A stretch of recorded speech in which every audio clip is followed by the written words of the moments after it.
autocorrect feature not working on your iPhone 8 Plus? Don't panic. Here's the step-by-step process to fix your autocorrect feature not working issue on your iPhone. So, let's get started. Solution 1. Here's the solution.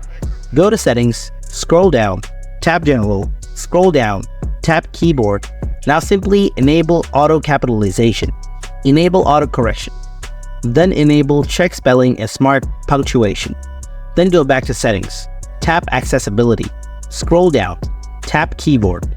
Tap Full Keyboard Access. If you see it's disabled, make sure to enable it. Now just simply restart your device. After that, check whether the issue is solved or not. Hopefully, your issue is solved.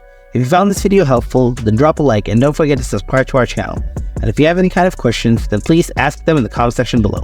Thanks for watching.